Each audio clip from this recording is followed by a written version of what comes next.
Вот теперь можно точно сойти за своего в японской столице. Лучший омияги, один из лучших омияги, это еда. Если вы думаете, что вот это передо мной отдел наушников, то вы ошибаетесь.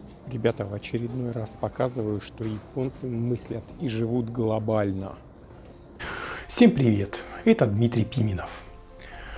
Сейчас половина мира находится в самоизоляции, кто-то в добровольной, кто-то в добровольно-принудительной. Но интересно отметить, что и в этом вопросе японцы впереди планеты всей.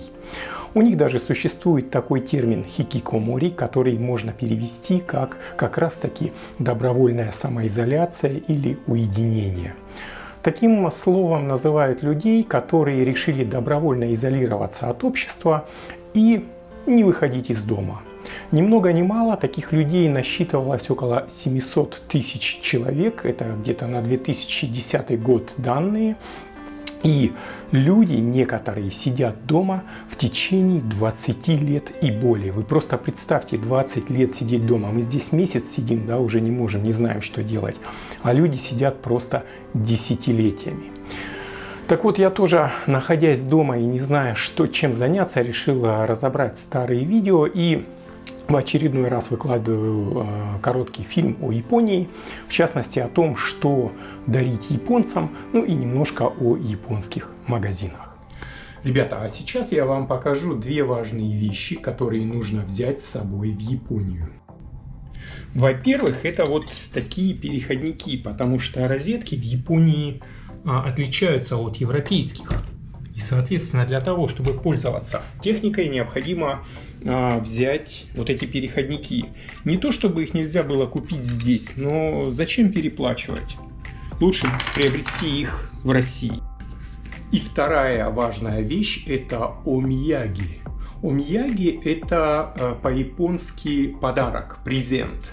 Только не путайте это слово с омияи, потому что омияи по-японски это сватовство, формальная процедура подготовки к браку, когда будущий жених и невеста знакомятся, как правило, через родителей или каких-нибудь знакомых, друзей, родственников и так далее. Лучший омияги, один из лучших омияги, это еда, поэтому я взял вот целый пакет, огромный пакет всякого там шоколада и конфет.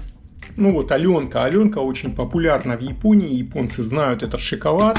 Поскольку у меня много встреч, то я набрал вообще кучу всего. Ну, можно не ограничиваться шоколадом, можно привозить любую еду.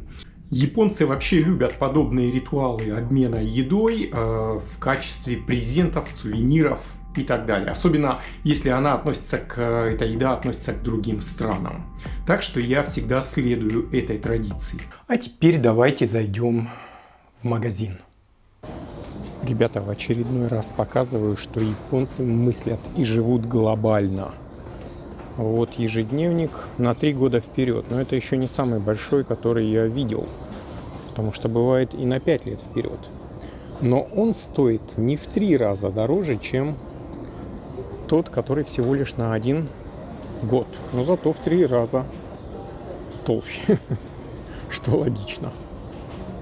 Да, строить планы на 3 года вперед в условиях нашей нестабильности, я имею в виду мировой нестабильности, это такой рискованный шаг. Везет все-таки японцам. Все у них известно на годы вперед. Будущее расписано. Поэтому я себе решил купить вот такой обычный планировщик на 1 год. До 3 или 5-летнего планировщика еще нужно дорасти. Вот это канцелярский отдел в неспециализированном магазине. Ребята, да здесь просто можно ходить часами только между полок с ручками.